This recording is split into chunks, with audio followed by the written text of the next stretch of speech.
नहीं करना है बायोडाइवर्सिटी का, तो हम लोग इसमें क्या कर रहे थे, एनसीईआरटी तो साथ ही साथ में लेके चल रहे थे। तो थी इसमें नोट्स बनाना तो मुश्किल है इस चैप्टर में वैसे। उसके लिए एकदम वो चाहिए रहता है कि मैं पेन हाथ से लिखूँ, तो उससे अच्छा यानी पेन टैब में हाथ से लिखूँ या उससे दादते हैं टैबलेट में या दादते हैं बोर्ड में हाथ से लिखूँ, तो वो अब मैं तस्वीर है नहीं। तो मैं इस चैप्टर में ऐसे लेके चल रहा हूँ कि एनसीईआरटी की लाइन बता दे रहा हूँ, वो लाइन आपको लिखनी है। जैसे ये देखिए, इधर भी लाइन है हाईलाइट कर दिया था, इधर भी कर दिया था। तो इसमें भी आप ऐसे ही कर सकते हैं, आप एनसीईआरटी को है ना साथ में लेके चलें, और बगल में जो मैं लिख पा रहा हूँ वो लिख सकते हैं, ये जो ऊपर ऊपर से लिख पा रहा हूँ ये लिख सकते हैं। हाँ कि ना, यस। तो आज लो तो क्या करना था, आज लो तो टॉपिक था pattern in biodiversity, pattern in biodiversity. तो पैटर्न इन बायोडाइवर्सिटी लो तो बताता क्या है, बेसिकली ये बताता है कि कैसे डाइवर्सिटी में चेंजेस आते हैं, कैसे बायोडाइवर्सिटी में चेंजेस आते हैं, कैसे बायोडाइवर्सिटी में चेंजेस आते हैं, या किस एरिया में कैसी बायोडाइवर्सिटी मिल रही है। तो हम लोग एक एरिया से दूसरी जगह मूव करेंगे तो कैसे चेंजेस आएंगे, एक एरिया से दूसरी जगह मूव करेंगे तो कैसे चेंजेस आएगा, वो बेसिकली हम लोग तो पैटर्न इन बायोडाइवर्सिटी में पढ़ना है। तो पहला इसमें क्या है, पहला है इसमें लैटिट्यूडनल ग्रेडियंट। पहला इसमें क्या है, लैटिट्यूडनल ग्रेडियंट। पहला इसमें क्या है, लैटिट्यूडनल ग्रेडियंट, हाँ कि ना। पहला है इसमें लैटिट्यूडनल ग्रेडियंट, हाँ कि ना। ये सर पहला इसमें है लैटिट्यूडनल ग्रेडियंट, हाँ कि ना। ये सर, तो पहला हो गया लैटिट्यूडनल ग्रेडियंट। इसमें बेसिकली बात क्या कर रहे हैं, ग्रेडियंट मतलब किसी चीज़ का चेंज होना डिस्टेंस के साथ, और लैटिट्यूडनल मतलब लैटिट्यूड का चेंज होना डिस्टेंस के साथ। तो लैटिट्यूड कैसे चेंज होंगे, बेसिकली ये अर्थ है, बेसिकली ये अर्थ है, जो बीच वाला लैटिट्यूड है वो तो इक्वेटर होता है। फिर इसके बाद ऐसे जाते जाते लैटिट्यूड, हाँ कि ना, हाँ कि ना। जो इमेजिनरी हॉरिजॉन्टल लाइंस रहती हैं, सर्कल्स रहते हैं, वही तो लैटिट्यूड्स हैं, हाँ कि ना। Yes sir. तो जब इक्वेटर से हम लोग इधर जाएंगे तो क्या होगा, क्या होगा, हम लोग टॉपिकल से किस तरफ मूव कर लें, हम लोग टॉपिकल रीजन से किस तरफ मूव कर लें, पोलर रीजन की तरफ मूव कर लें। मतलब इक्वेटर से क्या जा रहे हैं, दूर जा रहे हैं, इक्वेटर से क्या जा रहे हैं, दूर जा रहे हैं। और इक्वेटर से दूर जाते हैं तो ये पता चला, इक्वेटर से दूर जाने पे मतलब टेम्पलेट से टॉप यानी टॉपिकल से पोलर रीजन में जाने की वक्त ये पता चला कि क्या कहते हैं, कि एनिमल्स का यानी बता देते हैं जो ऑर्गेनिज्म है उनकी स्पीसीज में जो डाइवर्सिटी है वो कम हो गई। मतलब जो टॉपिकल रीजन है, मतलब जो इक्वेटर के पास वाले रीजन है, वहाँ पे स्पीसीज की डाइवर्सिटी ज़्यादा है, और बता देते हैं जो दूर वाले टेम्पलेट या पोलर रीजन है वहाँ पे स्पीसीज की डाइवर्सिटी बहुत कम है। ऐसा क्यों सर, क्योंकि जो टॉपिकल रीजन है, जो टॉपिकल रीजन है वहाँ पे जो क्लाइमेट है वो ज़्यादा स्टेबल रहता है और ज़्यादा कांस्टेंट रहता है। इसीलिए स्पीसीज को, जो एक स्पीसीज इवॉल्व हुई है उसे अपनी पॉपुलेशन को बढ़ा के आगे सरवाइव करने का समय मिल पाता है। पर टेम्पलेट और पोलर रीजन जो है वो इतने बार जम चुके हैं, वहाँ पे टेम्परेचर और इन्वायरमेंटल चेंजेस इतनी जल्दी जल्दी आता है, क्लाइमेटिक चेंजेस इतनी जल्दी जल्दी आए हैं हिस्ट्री में, कि वहाँ पे अगर कोई स्पीसीज इवॉल्व भी कर पाई होगी तो उसे ज़्यादा समय नहीं मिला होगा अपनी पॉपुलेशन बढ़ा के सरवाइव करने में, हाँ कि ना। वापस से समझो, ये टॉपिक लैटिट्यूडनल ग्रेडियंट मतलब ग्रेडियंट होता है डिस्टेंस के हिसाब से किसी चीज़ का चेंज होना। लैटिट्यूडनल ग्रेडियंट मतलब लैटिट्यूड का चेंज होना डिस्टेंस के हिसाब से। तो लैटिट्यूड कैसे चेंज होंगे, डिस्टेंस के हिसाब से। तो जो अर्थ का बीच वाला जो लैटिट्यूड है वो है इक्वेटर, हाँ कि ना। वो क्या कहलाता है, इक्वेटर। तो इक्वेटर से जैसे आप दोनों साइड जाएंगे पोलर रीजन की तरफ तो लैटिट्यूड चेंज होंगे। अगर लैटिट्यूड चेंज होंगे तो आप तो बायोडाइवर्सिटी के जो डिस्ट्रीब्यूशन है उसमें भी चेंजेस मिलेगी। मतलब जो टॉपिकल रीजन है वहाँ पे जो बायोडाइवर्सिटी है वो ज़्यादा है, अगर हम लोग टेम्पलेट या पोलर रीजन से कंपेयर करें, हाँ कि ना। तो टॉपिकल रीजन में सबसे ज़्यादा है, उससे कम टेम्पलेट और उससे कम पोलर रीजन में बायोडाइवर्सिटी पाई जाती है। अब इसका कारण क्या है, मैंने अभी इसका कारण बता दिया कि जो टॉपिकल रीजन है वो ज़्यादा वो है, क्या है, उधर के एनवायरनमेंट ज़्यादा स्टेबल है और कांस्टेंट है। तो अगर कोई स्पीसीज इवॉल्व होती है टॉपिकल रीजन में तो ऐसा तो नहीं कि स्पीसीज तुरंत इवॉल्व हुई तुरंत उसकी पॉपुलेशन ज़्यादा हो जाएगी। अगर कोई स्पीसीज इवॉल्व होती है तो इनिशियली उसकी पॉपुलेशन बहुत कम रहती है। तो वहाँ पे क्या होता है बेसिकली कि स्टेबल एनवायरनमेंट कांस्टेंट एनवायरनमेंट मिलने के कारण वो स्पीसीज अपनी पॉपुलेशन में ग्रोथ ला पाती है अच्छी खासी, और सरवाइव करते आगे फ्यूचर में कंटिन्यू हो पाती है। पर जो टेम्पलेट या टॉपिक जो टेम्पलेट या पोलर रीजन है वहाँ पे एनवायरमेंटल चेंजेस बहुत फ्रीक्वेंटली आते हैं, बहुत फ्रीक्वेंटली आए हैं हिस्ट्री में, प्लस वो एरिया कई बार जम भी चुके हैं, बहुत बार जम भी चुके हैं। तो कुछ कारणवश अगर स्पीसीज इवॉल्व भी हुई रहती, वहाँ पे अगर ज़्यादा स्पीसीज इवोल्यूशन का आया भी रहता, स्पीसीज बनी भी रहती, तब भी वहाँ पे इन्वायरमेंट इतना तेज़ी से चेंज आया कि वहाँ पे वो सरवाइव नहीं कर पाए होंगे। तो दी पॉपुलेशन तो बढ़ाने का समय इनफ टाइम नहीं मिला होगा, हाँ कि ना। इसलिए जो टॉपिकल लैटिट्यूड्स है, यहाँ पे स्पीसीज की डाइवर्सिटी ज़्यादा है। तो अल्लो पैटर्न ऑफ बायोडाइवर्सिटी देख क्यों रहे हैं लैटिट्यूडनल ग्रेडियंट के अंदर, क्योंकि अल्लो तो पता है जो डाइवर्सिटी है वो यानी प्लांट और एनिमल में भिन्नता जो है, इसका जो डिस्ट्रीब्यूशन है वो नॉन यूनिफॉर्म है। इसका जो डिस्ट्रीब्यूशन है मतलब नॉन यूनिफॉर्म है, मतलब हर जगह बराबर अमाउंट ऑफ बायोडाइवर्सिटी नहीं पाई जाती। सब कुछ जगह ज़्यादा बायोडाइवर्सिटी पाई जाती है और कुछ जगह बहुत कम बायोडाइवर्सिटी पाई जाती है। कुछ जगह बहुत ज़्यादा बायोडाइवर्सिटी पाई जाती है और कुछ जगह बहुत कम बायोडाइवर्सिटी पाई जाती है। तो जो ये डाइवर्सिटी का डिस्ट्रीब्यूशन है थ्रू आउट दी अर्थ क्या है, नॉन यूनिफॉर्म है। क्या है, नॉन यूनिफॉर्म है। और अगर नॉन यूनिफॉर्म है तो इसे पढ़ने के लिए, ये कैसे नॉन यूनिफॉर्म है, इसे पढ़ने के लिए जो सबसे अच्छा मेथड माना जाता है, या जो सबसे मोस्ट वेल नोन मेथड है, जो मोस्ट वेल नोन मेथड है, मतलब जो बहुत ज़्यादा पढ़ा जाता है, वेल नोन पैटर्न है, जो सबसे ज़्यादा पढ़ा जाता है पैटर्न, वो है लैटिट्यूडनल ग्रेडियंट। वो क्या है, लैटिट्यूडनल ग्रेडियंट। वो क्या है, लैटिट्यूडनल ग्रेडियंट। वो क्या है, लैटिट्यूडनल ग्रेडियंट, हाँ कि ना। यस सर, वो क्या है, लैटिट्यूडनल ग्रेडियंट है, हाँ कि ना। तो जनरली क्या होता है, जैसे हम लोग इक्वेटर से दूर जाते हैं, इक्वेटर से पोलर रीजन की तरफ मूव करते हैं, तो जो स्पीसीज की डाइवर्सिटी है वो क्या होने लगती है, डिक्रीज होने लगती है। वो डिक्रीज होने लगती है, हाँ कि ना। यस सर, हाँ कि ना। यस सर, तो जो टॉपिकल रीजन है वहाँ पे ज़्यादा स्पीसीज की डाइवर्सिटी रहती है इन कंपैरिजन टू टेम्पलेट और पोलर रीजन। इसमें कुछ एक्सेप्शंस हो सकते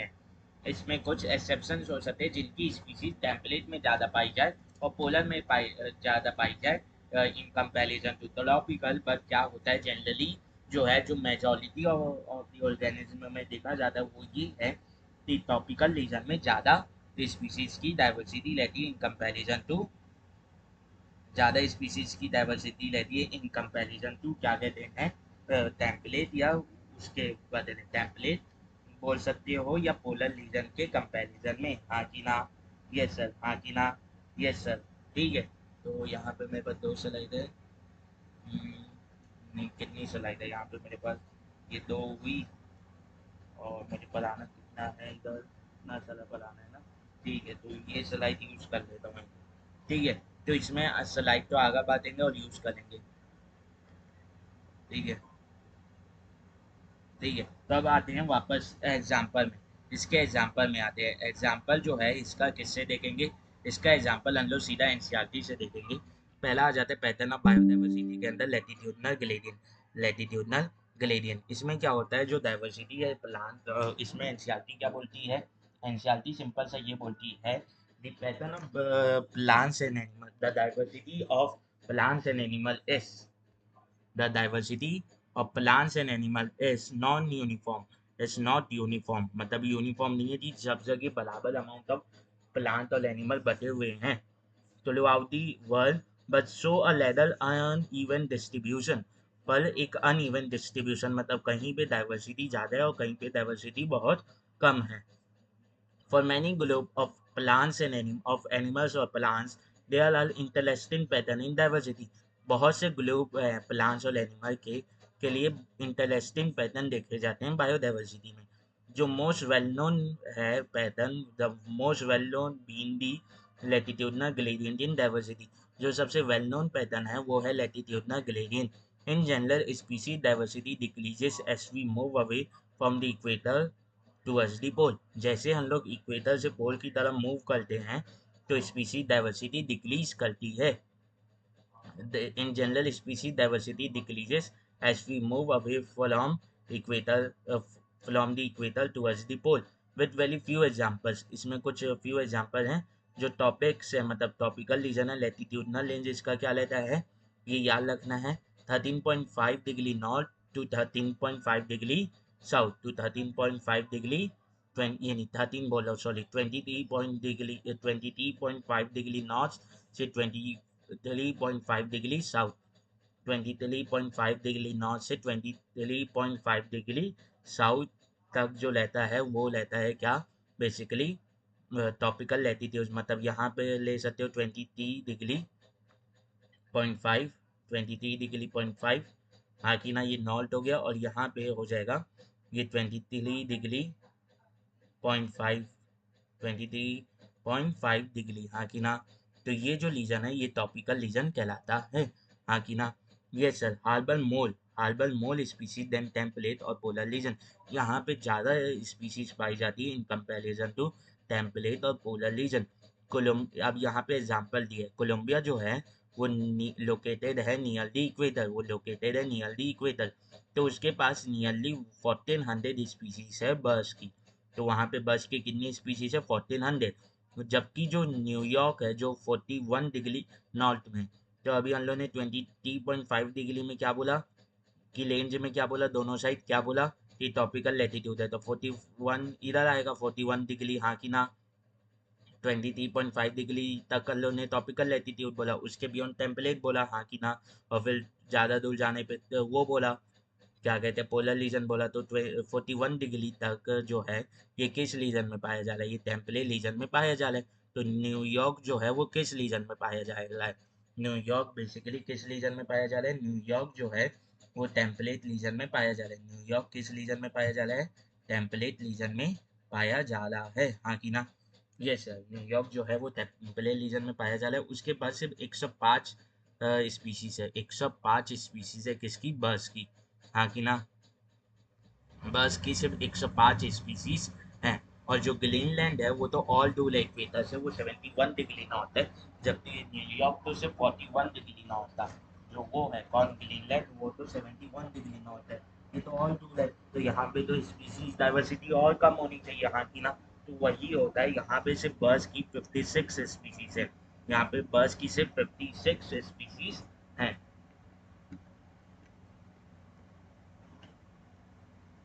यहाँ पे बर्ड्स की सिर्फ 56 स्पीसीज है। जबकि इंडिया में जिसकी मोस्ट ऑफ मच ऑफ इस लैंड जो है वो टॉपिकल लैटिट्यूड में आता है, यहाँ पे मोर देन 1200 स्पीसीज हैं। यहाँ पे मोर देन 1200 स्पीसीज हैं बर्ड्स की। तो अगर मैं एग्जाम्पल में अरेंज करना चाहूँ इन डिक्रीज इन ऑर्डर, तो पहले कौन आएगा, पहले कोलंबिया आएगा, तो वहाँ पे सबसे ज़्यादा है, वहाँ पे सबसे ज़्यादा है। तो यहाँ पे कितनी है 1400, यहाँ पे कितनी है 1400 हाँ कि ना। Yes sir. और फिर इसके बाद कौन आएगा, फिर इसके बाद आएगा इंडिया, इसके बाद कौन आएगा, इंडिया आएगा हाँ कि ना। यस सर, इंडिया आएगा जिसकी मोस्ट ऑफ द लैंड किधर है, टॉपिकल लैटिट्यूड में। तो यहाँ मोर देन 1200 होगा, यहाँ पे मोर देन 1200 पाया जाता है। फिर कौन आएगा, फिर आएगा हमारा न्यूयॉर्क, फिर कौन आएगा, न्यूयॉर्क हाँ कि ना। फिर कौन आएगा, न्यूयॉर्क हाँ कि ना। फिर आएगा न्यूयॉर्क, और न्यूयॉर्क जो है वो 41 डिग्री नॉर्थ में पाया जाता है। यहाँ पे कितनी स्पीसीज है, सिर्फ 56। यहाँ पे कितनी स्पीसीज है, सिर्फ यानी 56 नहीं, बेसिकली 105। बेसिकली कितनी स्पीसीज है, 105 हाँ कि ना। Yes sir. और फिर कौन पाया जाता है, फिर पाया जाता है ग्रीनलैंड 71 डिग्री नॉर्थ में। यहाँ पे असल में 56 है, यहाँ पे असल में 56 है, यहाँ पे असल में 56 स्पीसीज हैं सिर्फ बर्ड्स की हाँ कि ना। यस सर हाँ कि ना। Yes sir. फिर एक और एग्जांपल है एनसीईआरटी में, forest in topical region like Ecuador. Ecuador एक कंट्री है, वहाँ के जो फॉरेस्ट है वो टॉपिकल रीजन में पाई जाती है, तो इक्वाडोर खुद टॉपिकल लैटिट्यूड में पाया जाता है। has up to 10 times as many species of vascular plants as forests as a forest of equal area in temperate region like Midwest of USA। तो जो यूएसए वो टेम्पलेट रीजन में पाया जाता है हाँ कि ना। तो मान लेते हैं ये यूएसए है ये, और ये है इक्वाडोर, और बीच में क्या है, टॉपिक ऑफ कैंसल है। तो ये किस में पाया जा रहा है, ये टेम्पलेट में पाया जा रहा है, और ये उसमें पाया जा रहा है टॉपिकल लैटिट्यूड में। तो यहाँ पे मान लेते हैं इतने एरिया का एक वो माने क्या, फॉरेस्ट, और यहाँ पे भी उतने ही एरिया का एक फॉरेस्ट माने। तो यहाँ पे अगर x amount of vascular plants मिलते हैं, x amount of vascular plants मतलब जिम्नोस्पर्म और एंजियोस्पर्म की नंबर ऑफ स्पीसीज यहाँ पे एक्स है, तो यहाँ पे कितनी मिलेगी इस फॉलेस में 10x। यहाँ पे कितनी मिलेगी 10x, मतलब सिर्फ 10 गुण सीधा का सीधा 10 गुना ज़्यादा नंबर ऑफ स्पीसीज मिलेंगी। हाँ कि ना, हाँ कि ना, यस सर। तो अगर मैं यहाँ पे अरेंज करना चाहूँ, तो अगर मैं सेकेंड एग्जाम्पल में अरेंज करना चाहूँ, ये तो क्या हुआ, ये पहला एग्जाम्पल हुआ, हाँ कि ना। अब अगर दूसरे एग्जाम्पल में अरेंज करना चाहूँ, तो दूसरे एग्जाम्पल में वेस्कुलर प्लांट मतलब किसके आधार पे, जिम्नोस्पर्म और एंजियोस्पर्म के आधार पे इक्वाडोर और किसे अरेंज करूंगा, यूएसए को अरेंज करूंगा। इक्वाडोर और किसे अरेंज करूंगा, यूएसए को अरेंज करूंगा, हाँ कि ना, यस सर। अब आता है basically the largely topical Amazon rain forest in south America has the greatest biodiversity on earth. जो दादे हैं टॉपिकल रेन फॉरेस्ट है अमेजोन का, जिसे हम लोग लंग्स ऑफ द अर्थ भी बोलते हैं। यहाँ पे जो साउथ अमेरिका में पाया जाता है, यहाँ पे सबसे ग्रेटेस्ट यानी यहाँ पे सबसे ज़्यादा बायोडाइवर्सिटी पाई जाती है अर्थ में, हाँ कि ना, यस सर। तो it is home to more than, अब यहाँ पे कुछ डेटा दिया हुआ है। तो यहाँ पे क्या बेसिकली बोला है, यहाँ पे करीब करीब 40,000 से ज़्यादा पाई जाते हैं प्लांट की स्पीसीज, 3,000 स्पीसीज पाई जाती है फिशेस की, 1,300 स्पीसीज पाई जाती हैं बर्ड्स की, 427 यानी 427 स्पीसीज पाई जाती है मैमल्स की, और उतनी ही स्पीसीज एम्फीबियंस की पाई जाती है, और 378 स्पीसीज पाई जाती है रेप्टाइल्स की, और मोर देन क्या कहते हैं 125 स्पीसीज पाई जाती है, 125,000 स्पीसीज पाई जाती है इन वर्टिब्रेट्स की। तो अगर मैं तीसरे एग्जाम्पल में अरेंज करना चाहूँ, तो ये तीसरा एग्जाम्पल किसके बीच में अरेंज होगा, ये ऑर्गेनिज्म की स्पीसीज के बीच में डिक्रीजिंग ऑर्डर में अरेंज होगा, मतलब ये ऑर्गेनिज्म के बीच में अरेंज होगा। और एरिया क्या है, एरिया है Amazon rain forest. Amazon rain forest जो किस में पाया जा रहा है, टॉपिकल लैटिट्यूड में पाया जा रहा है, जो टॉपिकल लैटिट्यूड में पाया जा रहा है। तो अगर यहाँ पे मैं ऑर्गेनिज्म के नंबर ऑफ स्पीसीज के हिसाब से अरेंज करूँ, तो यहाँ पे सबसे पहले ज़्यादा कौन होगा, यहाँ पे सबसे ज़्यादा पहली बात कौन होगा, यहाँ पे सबसे ज़्यादा होगा पहली बात इनवर्टिब्रेट्स, फिर कौन होगा, फिर होंगे प्लांट्स, फिर कौन होंगे, फिर होंगे आ देते हैं बेसिकली फंजाई, हाँ कि ना, यानी फिशेस, फिर कौन होंगे, बर्ड्स होंगे, हाँ कि ना, फिर कौन होंगे, मैमल्स होंगे, हाँ कि ना, यस सर, फिर कौन होंगे, एम्फीबियन होंगे, हाँ कि ना, यस सर, फिर कौन होंगे, लेप्टाइल्स होंगे। तो ये याद रख लेना थी, जो ये है क्या, ये याद रख लेना थी, ये जो वो है कौन, इनवर्टिब्रेट्स है, ये अमेजोन में सबसे ज़्यादा है, और इनसे कम कौन है, प्लांट्स। पर अगर इस वाले अरेंजमेंट तो देखोगे, तो एक इंटरेस्टिंग डेटा मिलेगा। यह लोग थोड़े समय पहले ही जब उसकी बात कर रहे थे, किसकी, ये एनसीईआरटी में मिलेगा कि एनसीईआरटी में जब थोड़े समय पहले ही इसकी बात कर रहे थे, इधर बात कर रहे थे, तो यहाँ पे अल्लो ने एफ बी राम लिखा था, जिसमें फिशेस सबसे ज़्यादा थी, फिर थे बर्ड्स, फिर था लेप्टाइल्स, फिर था एम्फीबियन, फिर था मैमल्स। पर अगर इधर देखेंगे, तो लेप्टाइल जो है वो मैमल्स और एम्फीबियन से कम हो गए, जो लेप्टाइल्स है वो मैमल्स और एम्फीबियन से कम हो गया है। ऐसा क्यों हुआ सर, तो ये दोनों सीक्वेंस याद रखनी है, कई बार उल्टा कर देते हैं बच्चे लोग कि यहाँ पे जो सीक्वेंस है लेप्टाइल्स का में मैमल्स और एम्फीबियन से, ये उधर लगा देते हैं। पूरे अर्थ के लिए पूछे तो वहाँ पे लेप्टाइल्स मैमल्स और एम्फीबियन से ज़्यादा है, पर अगर अमेजोन रेन फॉरेस्ट के बारे में पूछे तो वहाँ पे लेप्टाइल्स मैमल्स और एम्फीबियन से कम है। दूसरी बात, ये सीक्वेंस में ऐसा क्यों हुआ कि लेप्टाइल्स कम हो गए, ऐसा इसलिए हुआ क्योंकि जो अमेजोन रेन फॉरेस्ट है वहाँ पे बेसिकली डेंस रेन फॉरेस्ट है, वो बेसिकली तो नीचे जो लेयर है, जो नीचे जमीन में लेने वाले लेप्टाइल्स है, उनके लिए बड़ी प्रॉब्लम हो जाती है, उनके लिए बड़ी प्रॉब्लम हो जाती है। और वहाँ पे मोस्ट ऑफ दी लेप्टाइल्स वो रहते हैं जो पेड़ में क्लाइंब कर सकते हैं, वहाँ पे मोस्ट ऑफ दी लेप्टाइल जो सर्वाइव कर पाते हैं, वो पेड़ में क्लाइंब करने वाले रह जाते हैं, या जिनकी हाइट अच्छी खासी होती है, जो अच्छे से सन को ले सकते हैं, जो अच्छे से कहीं ना कहीं से सन को कैप्चर कर सकते हैं, वैसे रहते हैं। तो एट दी एंड सन की लाइट हमें भी चाहिए, वरना आप देखोगे किसी ह्यूमन को अगर 6 महीने के लिए भी नीचे दबा दिया जाए ना, लैंड के नीचे टनल्स में रखा जाए, तो उसका मुंह लटक जाता है हल्का, हाँ कि ना, ये सर। तो ये एक नेचुरल टेंडेंसी है, नेचर हमें बनाई है, तो नेचर के साथ ही हमें रहना पड़ता है, हाँ कि ना, यस सर, हाँ कि ना, यस सर। फिर इसके बाद एक एस्टिमेट दिया जाता है, इसके बाद चार पांच चीज़ें एक एस्टीमेट दिया जाता है कि जो लेन फॉरेस्ट है, जो लेन फॉरेस्ट है, जैसे ये हो गया अमेजोन लेन फॉरेस्ट, यहाँ पे करीब करीब लेन फॉरेस्ट में करीब करीब मोर देन मोर, या बोल सकते हो एटलीस्ट कितनी पाई जाती है, एटलीस्ट 2 मिलियन स्पीसीज होगी इंसेक्ट की, एटलीस्ट 2 मिलियन स्पीसीज इंसेक्ट की तो होगी ही होगी, हाँ कि ना। हमें मिली कम है पर एटलीस्ट इतनी होनी ही चाहिए। ये साइंटिस्ट लोग तक क्या है, गैस है, ये साइंटिस्ट लोग तक क्या है, एक गैस है, इसे बोल सकते हो। वो गैस है जो ये बोल रहा है कि इतनी मिलनी बची हुई है। साइंटिस्ट लोग क्या बोले कि इतनी है ना मिलनी बची हुई है, हाँ कि ना। यस सर, हाँ कि ना। Yes sir. ठीक है। अब ये क्या है कि कितनी सारी अब एक क्वेश्चन आता है कि इतनी ज़्यादा स्पीसीज रिचनेस ट्रॉपिकल एरिया में आई क्यों, इतनी ज़्यादा स्पीसीज रिचनेस ट्रॉपिकल एरिया में आई क्यों। तो वही क्वेश्चन है, what is so special about the topic that might account for their greatest biological diversity, कि इतनी ज़्यादा बायोलॉजिकल डाइवर्सिटी आई क्यों। तो इसका कारण ये है, इकोलॉजिस्ट एंड इवोल्यूशनरी बायोलॉजिस्ट, या इसका आंसर सिर्फ इकोलॉजिस्ट अकेले नहीं दे सकते, इसके लिए इवोल्यूशनरी बायोलॉजिस्ट का भी काम लेना पड़ेगा। तो जो स्पीसीज डेवलप क्यों होती है, स्पीसीज इवोल्यूशन के दौरान डेवलप होती है, तो जो इवोल्यूशन तो पढ़ते हैं उनका उन्हें उनसे भी अल्लो तो अध्ययन करवाना पड़ेगा, उनसे भी क्वेश्चन पूछना पड़ेगा कि ऐसा क्यों हो रहा है। तो इसका आंसर सिंपल सा, इकोलॉजिस्ट जो और इवोल्यूशनरी बायोलॉजिस्ट है वो ये बताते हैं, वेरियस हाइपोथेसिस दिए, बहुत से हाइपोथेसिस ये, पर कोई एक परफेक्ट आंसर नहीं दे पाया कि किस कारणवश। सम इम्पोर्टेंट, कुछ इम्पोर्टेंट क्या है, जो वो कुछ इम्पोर्टेंट हाइपोथेसिस में से कुछ इम्पोर्ट यानी बहुत सारे हाइपोथेसिस दिए, उनमें से कुछ इम्पोर्टेंट हाइपोथेसिस क्या है।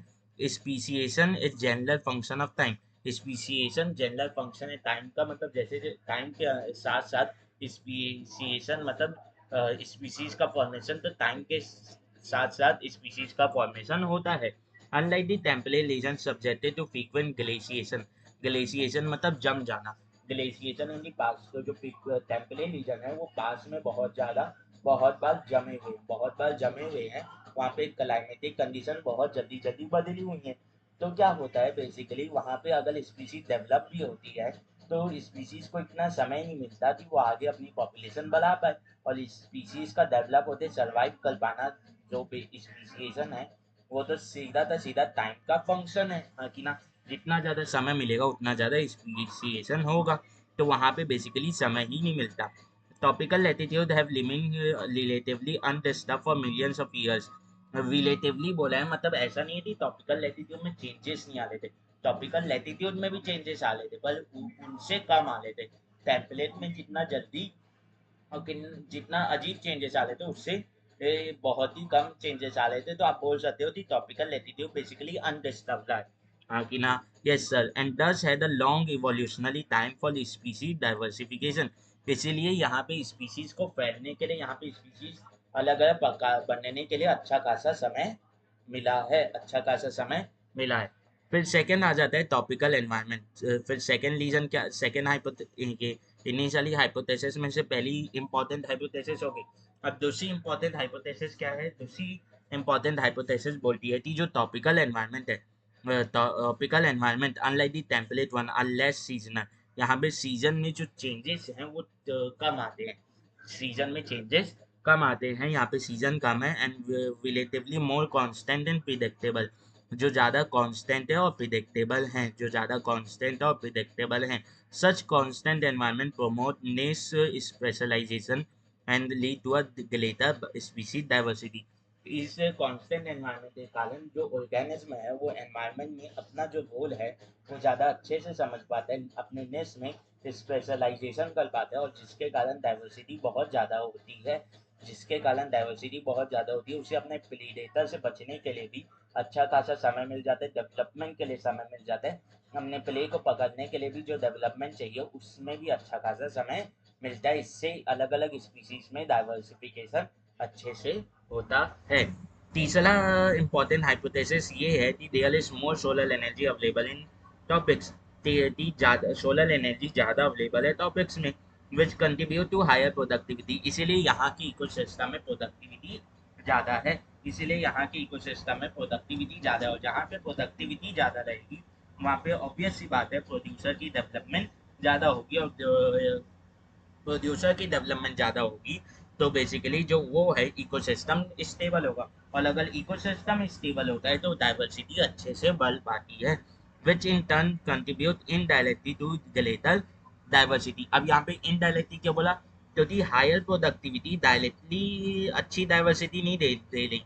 हायर प्रोडक्टिविटी बेसिकली क्या कर रही है, प्रोड्यूसर्स का नंबर बढ़ा दे रही है। हायर प्रोडक्टिविटी से क्या होता है, प्रोड्यूसर्स अच्छे वेल डेवलप लेते हैं, और अगर प्रोड्यूसर वेल डेवलप रहते हैं तो उनके ऊपर फीड करने वाले ऑर्गेनिज्म भी अच्छे से वेल डेवलप लेते हैं, और अच्छे से वेल डेवलप लाएंगे तो डाइवर्सिफिकेशन अच्छे से होगा, और प्रोड्यूसर ज़्यादा लेंगे तो इकोसिस्टम भी स्टेबल रहेगा। और अगर स्पीसीज को उसका खाना अच्छे से मिलेगा, उसका इकोसिस्टम स्टेबल रहेगा, तभी वो जाके ग्रोथ कर पाएगी, कभी वो जाके ग्रोथ कर पाएगी और बता देते हैं डाइवर्सिफिकेशन शो कर पाएगी। क्या कर पाएगी, डाइवर्सिफिकेशन शो कर पाएगी, हाँ कि ना, यस सर, हाँ कि ना, यस सर। तो लैटिट्यूडनल ग्रेडियंट के अंदर हम लोगों ने इतनी सारी चीजें पढ़ ली थी, 3 हाइपोथेसिस भी पढ़ ली।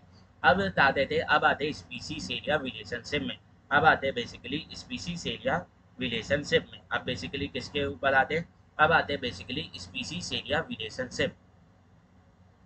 अब आते basically species area relationship, species area relationship, species area relationship, species area relationship की स्पीसीज एरिया के साथ चेंज होती है। एक एनवायरनमेंट में एरिया के साथ स्पीसीज का क्या रिलेशन है, स्पीसीज की डाइवर्सिफिकेशन का, स्पीसीज की डाइवर्सिटी का क्या रिलेशन है, हाँ कि ना, यस सर। तो स्पीसीज एरिया रिलेशनशिप की बात करेंगे बेसिकली हम लोग। तो इसमें क्या होगा, जैसे जैसे इसमें जनरली ये माना जाता है कि जैसे जैसे आप एक्सप्लोरेशन का एरिया बनाएंगे तो स्पीसीज बढ़ेगी। तो इसे ऐसे समझ सकते हैं, मानो मैं इस एरिया से चालू किया, मैंने एक लस्सी ली 10 मीटर की और फेंकी और ऐसे एक गोला बना दिया इसका, हाँ कि ना, यस सर। तो मतलब अब जब मैं इसके अंदर स्टडी किया तो मुझे कितनी स्पीसीज मिली, मुझे मिली 10 स्पीसीज, हाँ कि ना, यस सर। फिर मैं यहीं पे वापस आया, वापस से फेंका, पर इस बार 100 मीटर की फेंका, तो ये सर्कल बना, और इसके अंदर स्टडी की, इस पूरे सर्कल के अंदर, मतलब ये 10 वाले को भी मिला के तो मुझे मिली 100 स्पीसीज, मुझे मिली टोटल में 100 स्पीसीज, हाँ कि ना। अब मैं यहाँ पे वापस आया और वो 1000 मीटर की लस्सी फेंका, तो ये पूरा सर्कल बना। अब इस पूरे सर्कल में जब मैंने स्टडी की तो मुझे मिली 1000 स्पीसीज, 1000 स्पीसीज, हाँ कि ना, यस सर। 1000 स्पीसीज मिली, पर जैसे ही मैंने 1100 किया, मैंने 1100 मीटर किया, मुझे कितनी स्पीसीज मिली, सिर्फ 1010 स्पीसीज मुझे मिली टोटल में, हाँ कि ना। तो क्या पहले जब मैं इनिशियली एरिया बढ़ा रहा था तो उसके साथ लीनियरली स्पीसीज का रिलेशनशिप बढ़ते जा रहा था, हाँ, सिंपल सी बात है, स्पीसीज का रिलेशनशिप उसके साथ जनरली बढ़ते जा रहा था।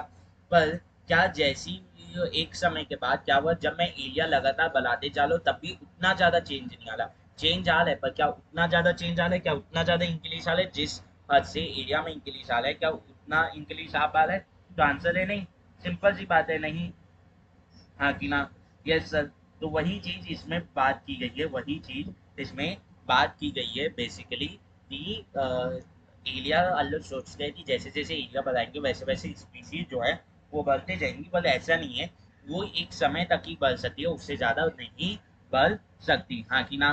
तो इसमें बोला क्या गया है कि बेसिकली,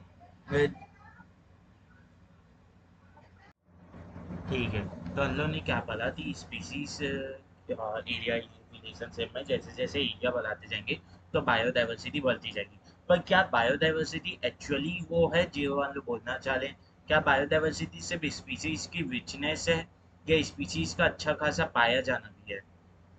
इसका मतलब जो अभी तक हम लोग बोल रहे थे कि इस एरिया बढ़ेगा तो बायोडाइवर्सिटी बढ़ेगी, तो कि वो असल में बायोडाइवर्सिटी ना होते स्पीसीज रिचनेस है कि कितनी स्पीसीज वहाँ पाई जा रही है, तो मैं आंसर क्या होगा, यस।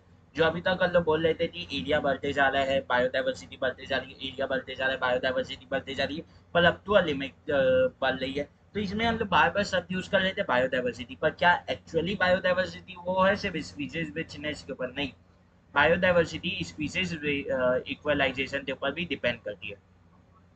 बायोडाइवर्सिटी असल में दो चीज़ों से मिलकर बनी हुई है, एक है स्पीसीज रिचनेस, एक है स्पीसीज रिचनेस थी, कितनी स्पीसीज पाई जा रही है, प्लस स्पीसीज इक्वलाइजेशन। अब ये स्पीसीज इक्वलाइजेशन क्या है कि अलग अलग स्पीसीज की पॉपुलेशन में ज़्यादा अंतर ना होना, मतलब बेसिकली क्या बोल सकते हो, मतलब बेसिकली अरे पॉपुलेशन क्यों लिख रहा हूँ, स्पीसीज इक्वलाइजेशन लिखना था मुझे। हाँ, कि अलग अलग स्पीसीज के पॉपुलेशन में ज़्यादा अंतर मत होना, मतलब क्या बोल सकते हो कि ऐसी जगह जहाँ पे बहुत अलग अलग स्पीसीज हैं, कम है पर सभी स्पीसीज अच्छी खासी क्वांटिटी में, ये बोल सकते हो। मतलब मान लेते हैं ये एक एरिया है ए और ये एक एरिया है बी, हाँ कि ना, दोनों का एरिया सेम है पर यहाँ पे 1 है 2 है फिर से 1 है फिर से 2 है और 3 से 1 है, पर यहाँ पे 1 भी एक है 2 भी एक है और 3 भी एक है, हाँ कि ना, 2 भी ये 3 भी एक है, हाँ कि ना, तो यहाँ और यहाँ पे 4 भी है, चलो मान लेते हैं, हाँ कि ना, तो यहाँ पे स्पीसीज रिचनेस ज़्यादा है, यहाँ पे स्पीसीज रिचनेस ज़्यादा है, हाँ कि ना, और यहाँ पे स्पीसीज रिचनेस कम है, हाँ कि ना, यस सर, हाँ कि ना, यस सर। अब पर यहाँ पे अगर मैं देखूँ कि दोनों में स्पीसीज इक्वलाइजेशन कहाँ ज़्यादा है, तो स्पीसीज इक्वलाइजेशन यहाँ पे कम है और यहाँ पे इस एरिया 2 में ज़्यादा है।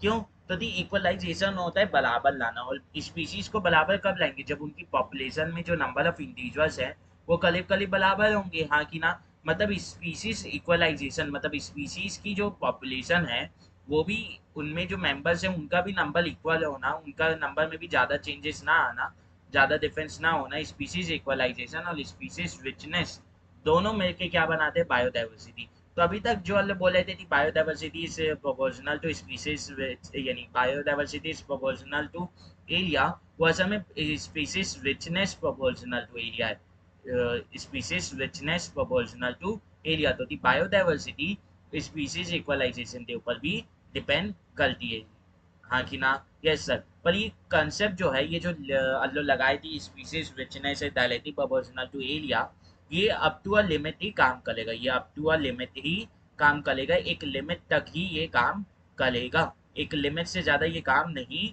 कर पाएगा, अप टू अ लिमिट काम करेगा, एक लिमिट से ज़्यादा ये काम नहीं कर पाएगा, एक लिमिट से बाहर जाने में फेल हो जाएगा, जैसे अंदर ने पहला वाला एग्जाम्पल दिया था, ठीक है, हाँ कि ना। तो ये किसने दिया थी, स्पीसीज रिचनेस जो है वो इस एरिया के डायरेक्टली प्रोपोर्शनल है, एरिया के डायरेक्टली प्रोपोर्शनल है, but only up to a limit. ये चीज दी गई थी जर्मन नेचुरलिस्ट जोग्राफर, क्या नाम था उसका, अलेक्जेंडर हम्बोल्ट के द्वारा, अलेक्जेंडर वॉन हम्बोल्ट के द्वारा दी गई थी, अलेक्जेंडर वॉन हम्बोल्ट के द्वारा दी गई थी, हाँ कि ना, यस सर। मतलब जो बता देते हैं, मतलब ये बोल सकते हो, अब एनसीईआरटी में आते हैं कि एनसीईआरटी से देखते हैं कि स्पीसीज एरिया रिलेशनशिप में क्या, Deolin is pioneering an extensive exploration in the wilderness of the South America jungle. The great American naturalist and geographer Alexander von Humboldt observed that within a lesion, species richness increase with increase in area. अब इसने main actual अंडो तो बताया, दी species richness increase हो रही है, species richness increase हो रही है विथ इंक्रीज इन एरिया, हाँ कि ना, yes sir, but only up to a limit. तो दी अनलो तो लगता था दी स्पीसीज रिचनेस यानी एरिया बढ़ाते जाएंगे तो स्पीसीज रिचनेस बढ़ती जाएगी, पर इसने फिर बताया कि ये सिर्फ अप टू अ लिमिट ही काम करेगा, ऐसा नहीं कि आप इन्फिनाइटली बढ़ाते जाओ एरिया और स्पीसीज रिचनेस बढ़ती जाएगी, हाँ कि ना, yes. In the fact, the relation between a species richness in an area for a wide variety of taxa, मतलब जो in fact the relationship between the relation between a species richness and area, मतलब species richness और area के बीच में relationship बताया इसने, wide range of taxa, और taxa में क्या ले सकते हैं, एंजियोस्पर्म ले सकते हो, प्लांट्स ले सकते हो, बर्ड्स ले सकते हो, बैट्स ले सकते हो, फ्लैश वाटर फिशेस ले सकते हो, तो इनके लिए क्या हुआ, turn out to be rectangular hyperbola, एक रेक्टेंगुलर हाइपरबोला मिला, पर असल में रेक्टेंगुलर हाइपरबोला कुछ ऐसा दिखता है, तो और इसने जो बनाया था वो कुछ ऐसा है, तो एक्चुअल में ये रेक्टेंगुलर हाइपरबोला है नहीं, सिर्फ हम लोग बोलने के लिए बोल दे रहे हैं क्योंकि ये वैसा ही दिख रहा है, पर ये एक्चुअल में रेक्टेंगुलर हाइपरबोला नहीं है, ये एक्चुअल में रेक्टेंगुलर हाइपरबोला है नहीं, बस एनसीईआरटी लिखती है इसीलिए हम लोग भी मान लेते हैं। तो इसने कौन से टेक्सा के लिए यूज किया, या लो तो कोई टेक्सा के लिए रेक्टेंगुलर हाइपरबोला मिला, एंजियोस्पर्म, प्लांट, बर्ड, बैथ और फ्लैश वाटर फिशेस के लिए, हाँ कि ना? Yes sir. On the logarithmic scale, जब लॉगरिथम वाला स्केल इसमें लेते हैं तो रिलेशनशिप जो है वो स्टेट लाइन की हो जाती है, ये रिलेशनशिप स्टेट लाइन की हो जाती है। तो log S is equal to log C plus Z log A. तो एस क्या है यहाँ पे? स्पीसीज रिचनेस, और ए क्या है? एरिया। तो फिर सर सी क्या है? सी है वाई इंटरसेप्ट। क्योंकि अगर मैं यहाँ से कुछ एरिया से यहाँ पे से चालू करूँगा तो क्या इस एरिया में कुछ ऑर्गेनिज्म वो नहीं रहेंगे प्रेजेंट? क्या कुछ ऑर्गेनिज्म क्या वहाँ पे नहीं रहेंगे? क्या कुछ स्पीसीज वहां पे नहीं रहेंगी ऑर्गेनिज्म की? अगर मैं इस एरिया को अपना पॉइंट मार के ऐसे सर्कल मारने चाहूँ तो क्या जिस एरिया से या जिस पॉइंट से मैंने सर्कल मारना चालू किया, इस पॉइंट से क्या यहाँ पे कुछ स्पीसीज नहीं पाई जा रही होंगी? पाई जा रही होंगी। मतलब मैं एरिया को जीरो नहीं ले सकता। मैं एरिया को जब जीरो लूंगा, जब मैं एरिया को वैसे तो जीरो नहीं ले सकता, तो कि मैं खड़े होने के लिए भी थोड़ा सा एरिया ऑक्यूपाई कर लूंगा। पर अगर मैं एरिया को जीरो लेता हूँ तब भी मुझे एक सर्टेन अमाउंट मानना पड़ेगा कि वहाँ पे प्रेजेंट है, क्योंकि प्रैक्टिकली एरिया को जीरो लेना पॉसिबल नहीं है। थियोलॉजिकली मैं ग्राफ में जीरो ले रहा हूँ, इसलिए मुझे एक वाई इंटरसेप्ट लेना पड़ रहा है। तो फिर जेड क्या है? जेड है बेसिकली वो है, जेड क्या है? स्लोप है। जेड क्या है? स्लोप है। अब इस जेड स्लोप क्या है? जेड बेसिकली ये बोल रहा है कि जैसे कि रेक्टेंगुलर हाइपरबोला ऊपर जा रहा है तो यहाँ पे एक रेगुलेशन आ रहा है, यहाँ पे एक ज़्यादा इंक्रीज आया, फिर इंक्रीज आया, फिर डिक्रीज आते गया, मतलब एक रेगुलेशन आते गया, एक गिलावट आगे गई। तो ये जो गिलावट तो डिफाइन करने के लिए जो कोफिशिएंट यूज होता है वो होता है जेड, वो होता है जेड। वो क्या होता है? जेड होता है। तो एस क्या है? Species richness. ए क्या है? एरिया। जेड क्या है? स्लोप ऑफ लाइन, मतलब रेगुलेशन कोफिशिएंट। और वाई क्या है? यानी सी क्या है? Y intercept. C क्या है? Y intercept. Ecologists have discovered that the value of Z lies in the range of 0.1 to 0.2. अब ये चीज याद रखनी है, तो ये बोस में भी पूछा जाता है और नीट में भी पूछा जाता है कि जेड की वैल्यू क्या लेती है, जेड की वैल्यू क्या लेती है। उससे पहले एक ग्राफ में आ जाते हैं कि जब हम लोग लॉग के स्केल में लिए वैल्यूज को तो कैसा लाइन मिला? स्ट्रेट लाइन मिला। पर जैसे ही इसमें से लॉग आता है तो इक्वेशन क्या बन गई? एस इज इक्वल टू सी ए की पावर जेड, सी ए की पावर जेड। और कैसा बन गया? इसे एनसीईआरटी क्या बोली है? Rectangular hyperbola. पर क्या ये एक्चुअली में रेक्टेंगुलर हाइपरबोला है? तो मेरा आंसर होगा नहीं, ये एक्चुअली में रेक्टेंगुलर हाइपरबोला नहीं है, सिर्फ एनसीईआरटी बोलने के लिए इसे बोल देती है, हाँ कि ना? यस सर, हाँ कि ना? Yes sir.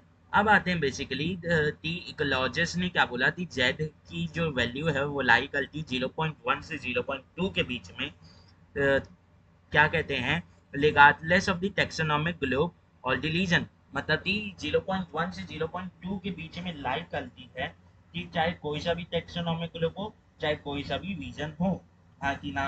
हाँ कि ना? पर फिर उसके बाद वो एग्जांपल देती है, whether it is plants in Britain, birds in California, molluscs in New York state, the slope of glacier line are amazingly similar, कि इसी रेंज के बीच में लाई कर ली। पर अगर आप रेंज देखेंगे तो या तो ब्रिटेन लेना, या कैलिफोर्निया लेना, या क्या कहते हैं न्यूयॉर्क लेना, न्यूयॉर्क की स्टेट लेना, यानी न्यूयॉर्क सिटी लेना, ये सब हैं, ये छोटे एरिया है। अगर मैं वर्ल्ड का मैप देखूँ तो उस हिसाब से ये छोटे एरिया है। मतलब जेड की वैल्यू 0.1 से 0.2 के बीच में स्मॉल एरिया के लिए सिर्फ लाई करेगी। एनसीईआरटी डायरेक्टली ना लिखते इनडायरेक्टली लिखती है और टुलू एग्जाम्पल बताती है कि जेड की वैल्यू स्मॉल एरिया के लिए 0.1 से 0.2 के बीच में लाई करेगी, हाँ कि ना? But if you analyse the species area relationship among very large areas, मतलब अगर आप species area relationship large area के लिए वो करेंगे, एनालाइज करेंगे, तो आपको क्या मिलेगा? आपको मिलेगा जैसे कि एक एंटायर कॉन्टिनेंट के लिए तो जेड की जो वैल्यू है, मतलब स्लोप ऑफ लाइन है, वो ज़्यादा स्टीपल है, मतलब वो ज़्यादा स्टीपल है, मतलब ज़्यादा खड़ी है, वो ज़्यादा है। स्लोप क्या है? ज़्यादा है। और ये रेंज क्या है इस स्लोप का? इस इधर लार्ज एरिया के लिए रेंज क्या हो जाता है? 0.6 टू 1.2, 0.6 टू 1.2 हो जाता है लार्जर एरिया के लिए। अब इसका एक एग्जांपल भी देखती है, जैसे फ्लूगी वोलस, फ्लूट ईटिंग बर्ड्स होते हैं, फ्लूट ईटिंग बर्ड्स होते हैं और मैमल्स होते हैं ट्रॉपिकल फॉरेस्ट में डिफरेंट कॉन्टिनेंट के। तो अलग अलग कॉन्टिनेंट में ट्रॉपिकल फॉरेस्ट होते हैं तो वहाँ पे फ्लूगी वोलस बर्ड्स होती हैं। फ्लूगी वोलस मतलब फ्लूट ईटिंग, तो अगर किसी और चैप्टर में फ्लूइड होगा शब्द बर्ड्स के लिए, जैसे आप बोल सकते हो इवोल्यूशन में है, हाँ कि ना, इवोल्यूशन में फ्लूइड बस यूज किया है वहाँ पे, हाँ कि ना, तो वहाँ पे फ्लूइड बस के लिए सॉफ्ट बीक होती है, ये बताया इवोल्यूशन वाले चैप्टर में।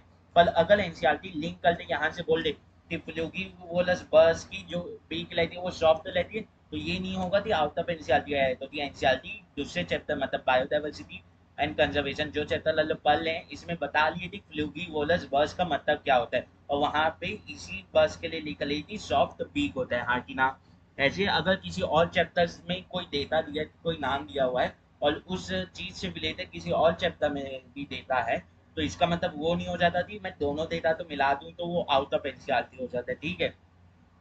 तो अगर टॉपिकल फॉलेज में देखें अलग अलग कंट्रीज के, तो फ्लूगीवोलस बर्ड्स और मैमल्स के लिए जो जेड आया उसकी वैल्यू 1.15 नियरली आई। तो ये एक स्पेशल चीज देखा गया कि इतना ज्यादा हम लोग चेंज कर दे रहे हैं एरिया लैटिट्यूड, तब भी जो वो है क्या कहते हैं, तब भी जो ये है क्या बोल सकते हो जो जेड की वैल्यू है ये क्वाइट सिमिलर आ रही थी, ये क्वाइट सिमिलर आ रही थी, जैसे मतलब आप बोल सकते हो कि 0.2 से 0.6 के बीच में आना, वो 0.1 से 0.2 के बीच में आना, 0.6 से 1.2 के बीच में आना, आगे ना। तो ये सिमिलर वैल्यूज आ रही थी, ये क्या आ रही थी, सिमिलर वैल्यूज आ रही थी। अब क्या है, अब अगर थोड़ा सा और ध्यान से देखें तो ये जो वैल्यू है 1.12 1 यानी 1.15, ये जो 1.15 जो है ये किससे भी छोटी है, ये छोटी वैल्यू है 1.2 से, 1.2 से छोटी वैल्यू है। और बली किससे है, बली है 0.6 से, बली है 0.6 से।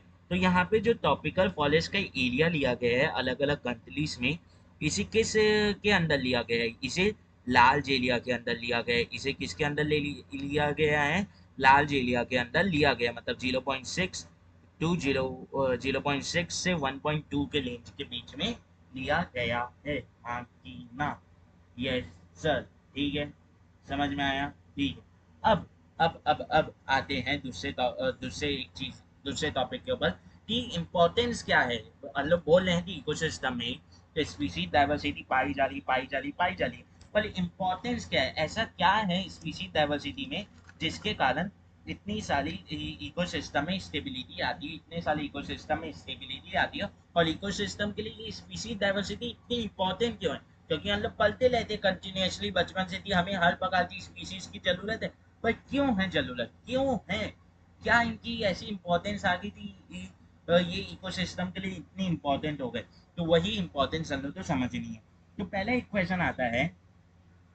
क्वेश्चन आता है, क्या स्पीसीज की जो वो है फंक्शनिंग, क्या स्पीसीज का नंबर रियली मैटर करता है फंक्शनिंग ऑफ इकोसिस्टम के लिए, क्या स्पीसीज का number number of species really matter करती है इकोसिस्टम के लिए, मतलब 10 दी नंबर, क्वेश्चन लिखना, 10 the number of species in an does the number of species in a community really matter to the functioning of the ecosystem? Thus, the number of species in a community मतलब biological community, really matter to functioning of the ecosystem, हाँ कि ना। ये क्या हो जाएगा, question number 1 हो जाएगा, ये क्या हो जाएगा, क्वेश्चन नंबर 1 हो जाएगा। इसमें 2 से 3 क्वेश्चन हम लोग लेंगे और उन क्वेश्चन के आधार पे आंसर करते हुए चलेंगे। तो पहला क्वेश्चन क्या है, 10 number of species in a community really matter to the functioning of the ecosystem, to functioning of the ecosystem, thus number of species in a community really matter to functioning of a ecosystem, मतलब क्या number of species एक community में, एक biological community में कितनी है, क्या ये रियली मैटर करती है कि इकोसिस्टम कैसे काम करेगा। तो आंसर क्या होगा, आंसर क्या होगा कि अगर नंबर ऑफ स्पीसीज ज्यादा है, अगर नंबर ऑफ स्पीसीज ज्यादा है, नंबर ऑफ स्पीसीज ज्यादा है, अगर नंबर ऑफ स्पीसीज ज्यादा है, हाँ कि ना, तो क्या होता है, इकोसिस्टम ज्यादा स्टेबल हो जाता है। तो क्या होता है, इकोसिस्टम जो है वो ज्यादा स्टेबल हो जाता है।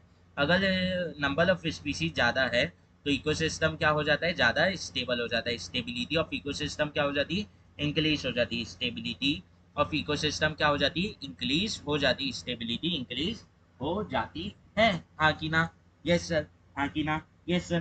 पर ऐसा हो क्यों रहा है, ऐसा हो क्यों रहा है, ये साइन ये जो है कि नंबर ऑफ स्पीसीज बढ़ेगी तो स्टेबिलिटी बढ़ेगी, ये बहुत से इकोलॉजिस्ट के द्वारा दशकों तक माना गया है पर ऐसा हो क्यों रहा है, ऐसा हो क्यों रहा है?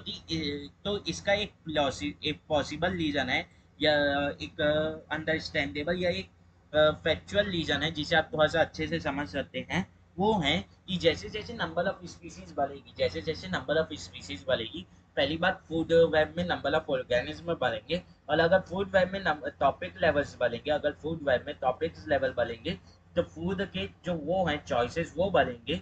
तो एक ऑर्गेनिज्म में चेंज आने पे भी उस इकोसिस्टम में बाकी ऑर्गेनिज्म में चेंज बहुत कम आएगा। हाँ कि ना? हाँ कि ना? तो इकोसिस्टम की स्टेबिलिटी बढ़ जाएगी। हाँ कि ना? Yes sir.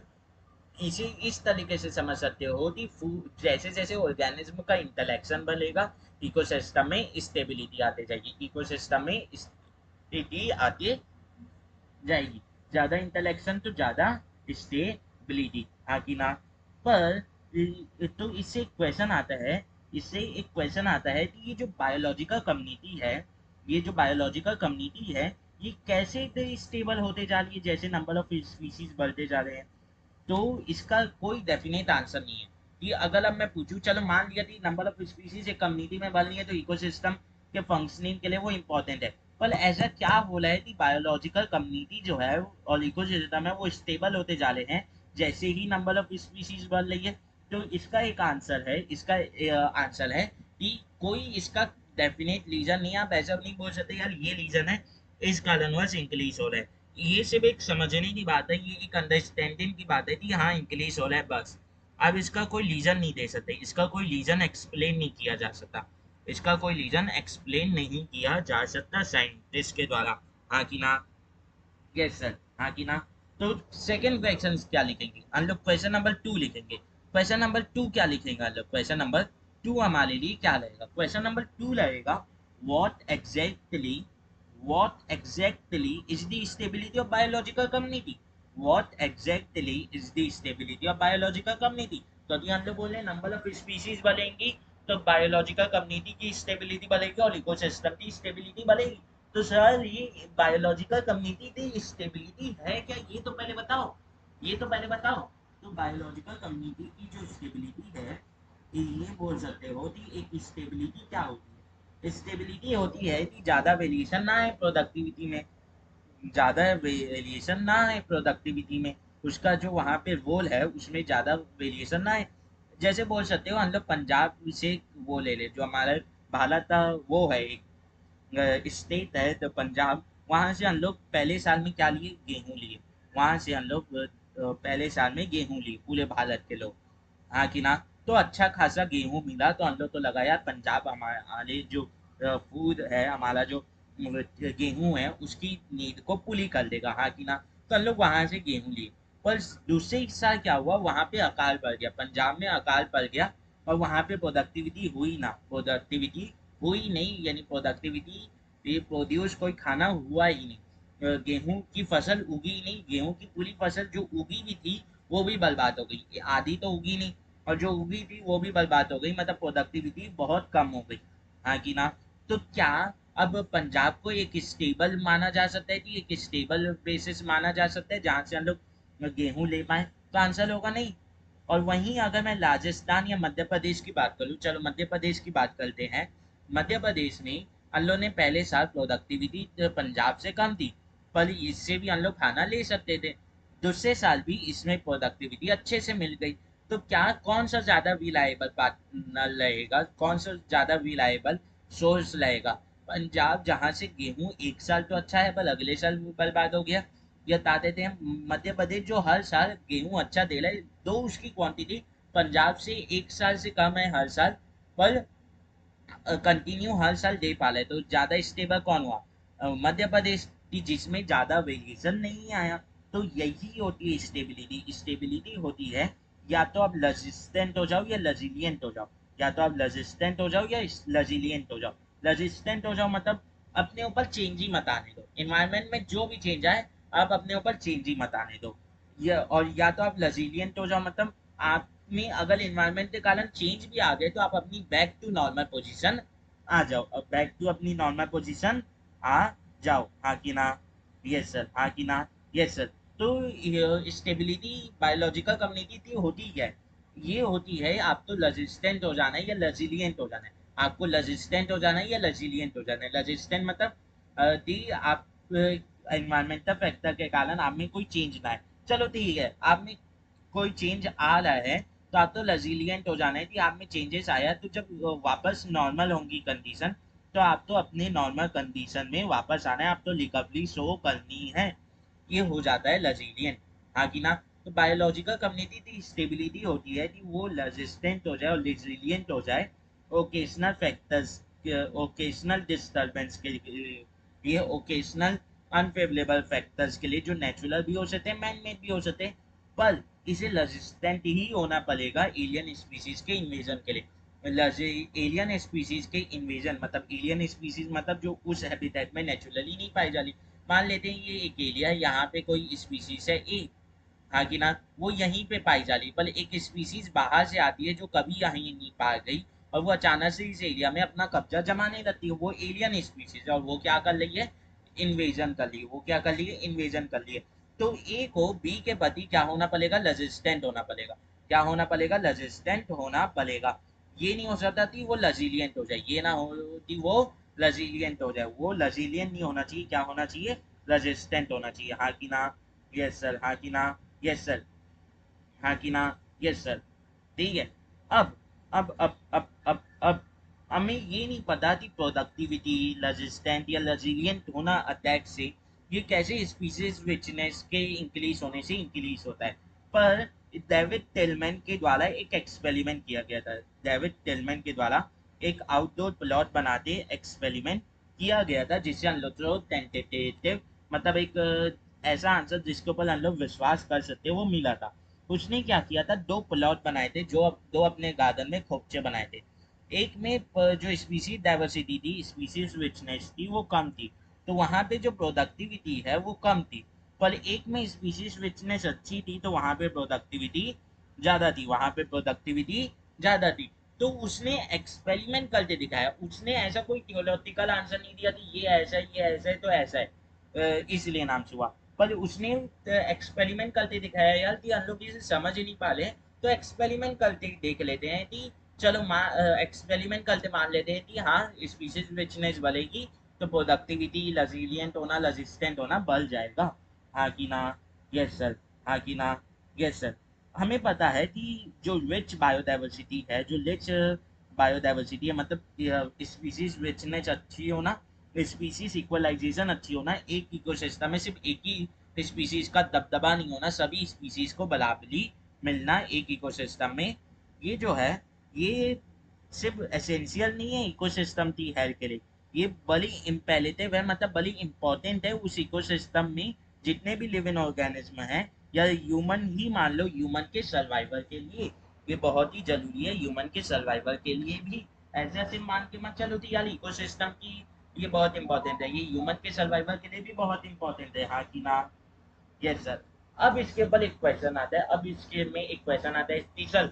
ठीक है, चलो हम लोग समझ गए थी स्पीसीज रिचनेस की इंपॉर्टेंस क्या है, क्यों इतनी स्पीसीज रिचनेस होनी चाहिए। फिर हम लोग समझ गए थी स्पीसीज रिचनेस आती है तो स्टेबिलिटी आती है। फिर हम लोग समझ गए थी स्टेबिलिटी का मतलब क्या है, हाँ कि ना। तो हम लोग को दो क्वेश्चन के आंसर मिल गए थे, इम्पोर्टेंट क्यों है और ये बता देते हैं वो क्यों है, मतलब कि स्टेबिलिटी का मतलब क्या होता है बायोलॉजिकल कम्युनिटी। अब तीसरा क्वेश्चन आता है, तीसरा इतनी सारी स्पीसीज तो है, तो अगर इनमें से मैं कुछ गायब भी कर दूं तो क्या फर्क पड़ता है, बच्चे के पास इतने सारे खिलौने भी तो हैं, तो अगर मैं कुछ खिलौनों को तोड़ के गायब भी कर दूं तो क्या फर्क पड़ता है। वैसे ही इतनी सारी इकोसिस्टम के पास स्पीसीज है, कुछ स्पीसीज तो एक्सटिंक्ट भी हो जाए तो क्या फर्क पड़ता है, हाँ कि ना। तो आंसर क्या होगा, आंसर क्या होगा।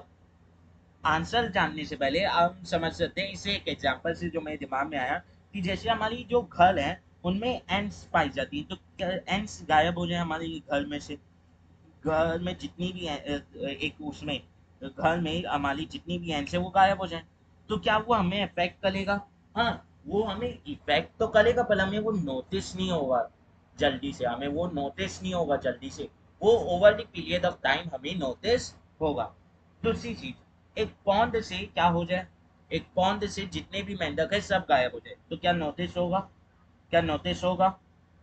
नहीं होगा, नोटिस नहीं होगा, पर क्या उसका इफेक्ट होगा? होगा, उसका इफेक्ट होगा।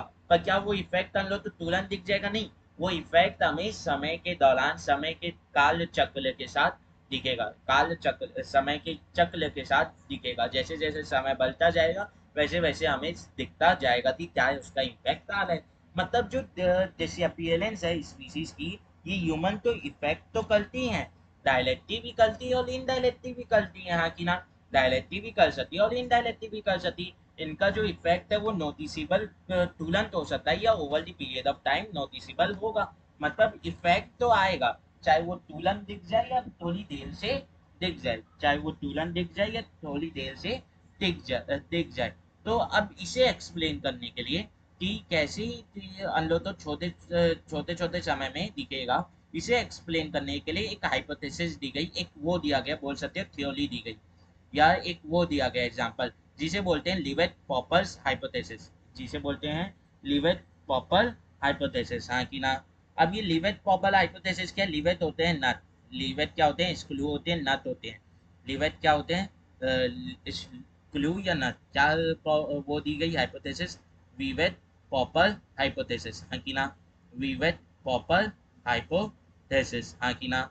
Yes sir, rivet popper hypothesis, हाँ कि ना? किसके द्वारा दी गई? ये एक स्टैनफोर्ड के इकोलॉजिस्ट के द्वारा दी गई थी। उसका नाम था पॉल अर्लिच। उसका नाम क्या था? पॉल अर्लिच। इसमें क्या बोल रहा था, मान लेते हैं एक प्लेन है, एक एलोप्लेन है, एक एलोप्लेन है, हाँ कि ना? यस सर, एलोप्लेन में एक एलोप्लेन है, हाँ कि ना? इसमें पैसेंजर ट्रैवल करते हैं। तो दो कंडीशन बनाते हैं, दो कंडीशन बनाते हैं। आप पहले गए, पहले गए, हाँ कि ना? आप पहले गए, इसमें नट्स होते हैं, इसमें स्क्रू होते हैं, हाँ कि ना? ये सल होते हैं। तो आप गए और आपने क्या किया, जितने भी सीट के नट्स थे आप एक एक करके उतार के लेके आने लगे। जैसे 100 जन थे तो 100 सीट होंगी, तो सब एक एक नट उठाए एक बार में। फिर दूसरी बार सब एक साथ मिलके गए, फिर दूसरा नट उठाए। फिर सीट का तीसरी बार गए तो तीसरा नट उठाए। तो एक एक करते हुए आप सीट के नट निकालते जा रहे हैं। तो क्या आप पहली बार निकालेंगे, दूसरी बार निकालेंगे, तीसरी बार निकालेंगे, आपको इम्पैक्ट महसूस होगा? तो इनिशियली इम्पैक्ट आपको महसूस नहीं होगा, पर जैसे जैसे हम निकालते जाएंगे, आप 5वें 10वें बार जाएंगे, तब जाते हो आपको पता चलेगा यार इस जो सीट है वो तो लूज हो गई है। जब एरोप्लेन टेक ऑफ करता है तो इस ये जो सीट है वो मूव कर जाती है, जब लैंड करता है तो मूव कर जाती है, और 10 12वें या 15वें बार तो आपकी सीट इधर उधर खिसक ही जाएगी। मतलब आप तो जो इम्पैक्ट है वो over the period of time दिखा, हाँ कि ना?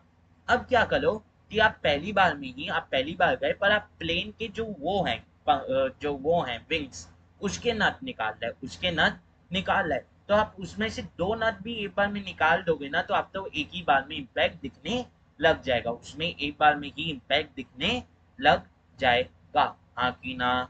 यस सर, उसमें एक ही बार में इम्पैक्ट दिखने लग जाएगा। ठीक है, आप वो मत करो, आप क्या करो कि आप गए वहां, उसके व्हील से पहले एक नट निकालते रहे और दूसरी बार गए तो दूसरे से नट निकाल रहे, तो आप तो वो दूसरी बार में ही उसका इम्पैक्ट दिख जाएगा, हाँ कि ना? हाँ कि ना? तो आप किस चीज की नट निकाल रहे हो, किस जगह से नट निकाल रहे हो, क्या वो मैटर कर रहा है कि आप तो कितनी जल्दी या कितनी लेट उसका इफेक्ट दिख रहा है? तो मेरा आंसर क्या होगा? हाँ, दिख रहा है।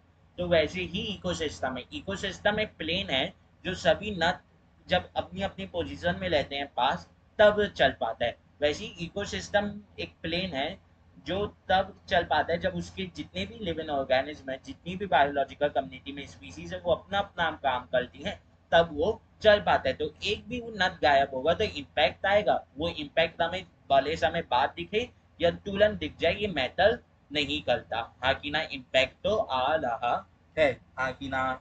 Yes sir. तो देखो, अब एनसीईआरटी क्या लिखती है, एनसीईआरटी से तो हम लोग को बेसिकली पढ़ना है। एनसीईआरटी लिखती है the importance of species diversity to the ecosystem.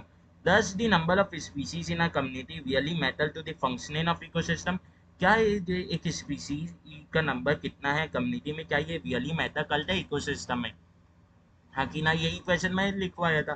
तो ये क्या, इसका आंसर क्या लिखी है?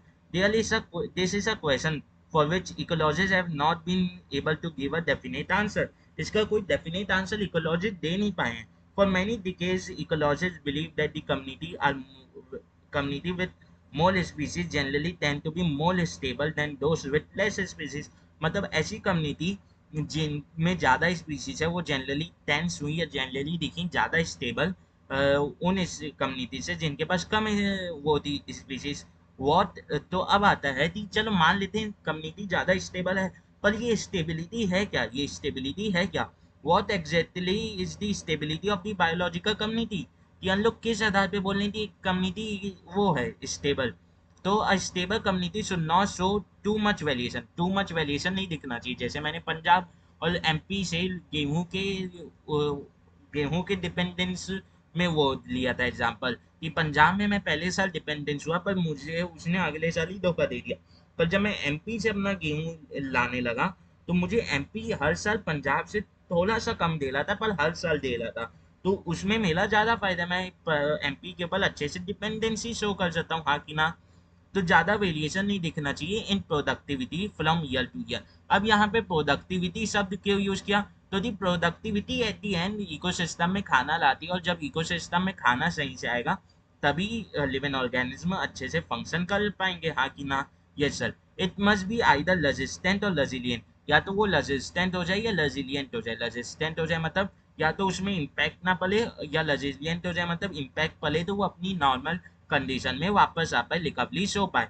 Resilient to occasional disturbance, occasional मतलब टाइम टू टाइम, समय के साथ आने वाली डिस्टर्बेंस के लिए, जो नेचुरल भी हो सकते हैं और मैन मेड भी हो सकते हैं।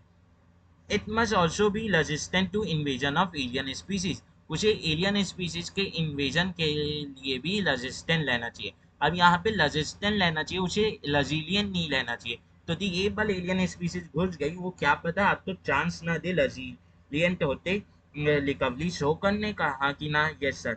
We do not know how this attributes are linked to the species richness in a community. कि कैसे ये एट्रीब्यूट जैसे कि रेजिस्टेंट होना, रेजिलियंट होना, प्रोडक्टिविटी, स्टेबिलिटी, ये कैसे लिंक्ड है स्पीसीज रिचनेस के एक इकोसिस्टम, एक कम्युनिटी में?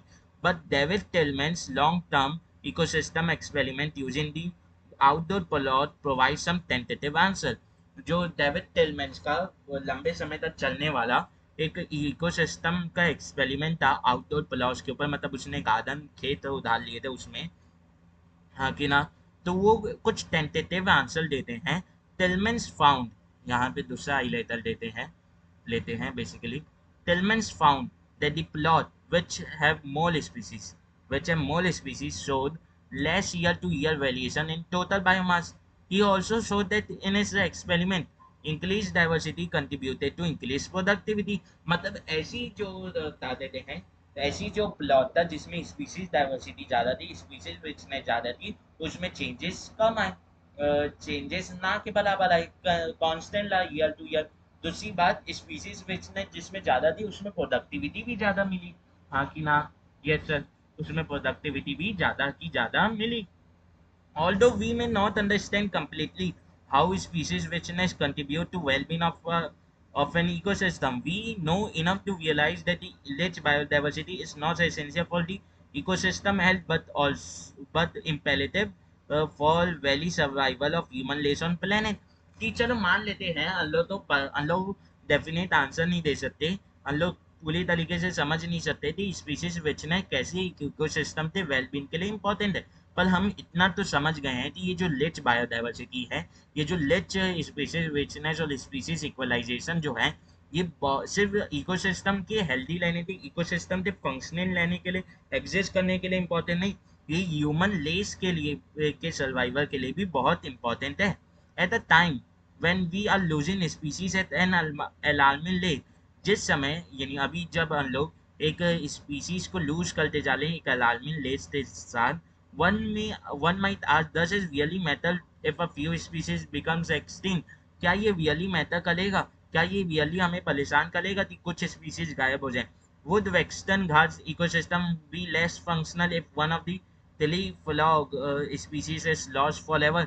क्या वेस्टर्न घाट के इकोसिस्टम में कुछ बदलाव आएगा? क्या वो कम फंक्शन करने लग जाएंगे से अगर उनमें पाए जाने वाले टेलीफ्लॉग की एक स्पीसीज गायब हो गई हमेशा के लिए? तो how is our quality of life affected by saying instead of 20,000 we have only 15,000 species of ants on earth? कि मान लेते हैं 20,000 स्पीसीज एंड्स की हम लोग तो अर्थ में मिल रही है, उसकी जगह से 15,000 मिलने लगे तो क्या अंतर पड़ेगा। तो यहाँ पे एनसीईआरटी एक क्वेश्चन पूछते पूछते हम लोग तो डेटा भी दे देती है कि 20,000 स्पीसीज किसकी है, एंड की, और कितनी है तो, कितनी मिल जाए सिर्फ, अगर 15,000 ले जाए तो क्या अंतर पड़ेगा। तो हम लोग तो एनसीईआरटी डेटा दे दी कि अर्थ में कितनी एंड की स्पीसीज पाई जा रही है, तो आंसर क्या है 20,000, हाँ कि ना। आंसर क्या है 20,000, हाँ कि ना। Yes sir. अब क्या आता है, अब बेसिकली आता है दूसरा एक उसके ऊपर लिवेट पॉपल्स हाइपोथेसिस के ऊपर आएंगे। There are no direct answer, कोई डायलेट आंसर नहीं है इसका, टू सच नेव क्वेश्चन, ऐसे नादानी से भरे हुए क्वेश्चनों का। But we can develop a proper perspective, एक प्रॉपर पर्सपेक्टिव हम लोग डेवलप कर सकते हैं टू एन एनालॉजी, एक एनालॉजी के थ्रू। और वो एनालॉजी क्या बोलती है वो देखना है आप, हाँ कि ना। Yes sir. The Livet purple hypothesis, the Livet purple hypothesis जो दिया गया था स्टैनफोर्ड के इकोलॉजिस्ट पॉल अर्च के द्वारा। इन एन एयरप्लेन इकोसिस्टम, जो इकोसिस्टम है ऑल पास, मतलब सभी जो उसके पास हैं वो जॉइन लेते हैं टुगेदर बाय थाउजेंड्स ऑफ लिवेस, यानी स्पीसीज, जो इकोसिस्टम है उसके अलग अलग पार्ट आपस में जुड़े रहते हैं टू नंबर ऑफ स्पीसीज के द्वारा, हाँ कि ना। यस सर, हाँ कि ना। Yes sir. if every passenger travel in it starts popularly where to take home, अगर उस प्लेन में ट्रेवल करने वाला हर एक पैसेंजर क्या अगर नट निकालते घर लेके जाने लगा, कॉजिना नट निकालते घर लेके जाने लगा, मतलब कि उसमें स्पीसीज के एक्सटेंशन करवाने लगा, it mean not affect the flight safety proper functioning of the ecosystem initially, मतलब कि वो इनिशियली फ्लाइट की सेफ्टी को इम्पैक्ट नहीं करेगा, मतलब कि जो इकोसिस्टम की प्रॉपर फंक्शनिंग है उसे इनिशियली इम्पैक्ट नहीं करेगा। But as more and more लिवेशन रिमूव, जैसे ही ज़्यादा से ज़्यादा नट रिमूव किए जाएंगे जो प्लेन है वो डेंजरसली वीक हो जाएगा over the period of time, मतलब इकोसिस्टम जो है वो वीक हो जाएगा over the period of time. Further which Livet remove में ऑल्सो भी क्रिटिकल, कि कौन सा लिवेट कौन सा नट निकाला जा रहा है ये भी बड़ा इंपॉर्टेंट हो सकता है। Loss of Livet on the wings, मतलब की species that derive major ecosystem functions is obviously a more serious threat to the flight safety than loss of a few livet on the seat of the window inside the plane। तो मैंने बताया कि जब आप seat के लिवेट्स निकाल लेते, seat से वो निकाल लेते दाते थे नट, तो आपको थोड़े समय बाद इम्पैक्ट दिखा। पर अब जब जब आप सीधा प्लेन की विंग्स के नट निकालने लगे तो आप तो एक बार में दिखा। तो वैसी कुछ यानी इकोसिस्टम में कुछ स्पीशीज ऐसी रहती हैं जो पूरे इकोसिस्टम के फंक्शनिंग के लिए बहुत ज़्यादा इंपॉर्टेंट रहती हैं। उन्हें बोलते हैं हम लोग की स्टोन स्पीशीज, जिसके बारे में हम लोग ऑर्गेनिज्म एंड पॉपुलेशन में पढ़ चुके हैं। तो अगर वो स्पीशीज गायब होती हैं नॉर्मल स्पीशीज के मुकाबले में जो उतनी ज़्यादा इंपॉर्टेंट नहीं है, तो ज़्यादा जल्दी और ज़्यादा डेंजरस इफेक्ट आता है इकोसिस्टम के ऊपर, हाँ कि ना। तो लो लीवर पॉपट हाइपोथेसिस से ये समझ सकते हैं कि अगर एक स्पीशीज भी रिमूव होती है तो उसका इम्पैक्ट तो आता है, पर वो इम्पैक्ट अभी ना दिखते, आने वाले फ्यूचर में दिख सकता है, हाँ कि ना। Yes sir. तो आज के लिए बस इतना ही, फिर हम लोग कल क्या करेंगे लॉस ऑफ बायोडाइवर्सिटी वाला टॉपिक।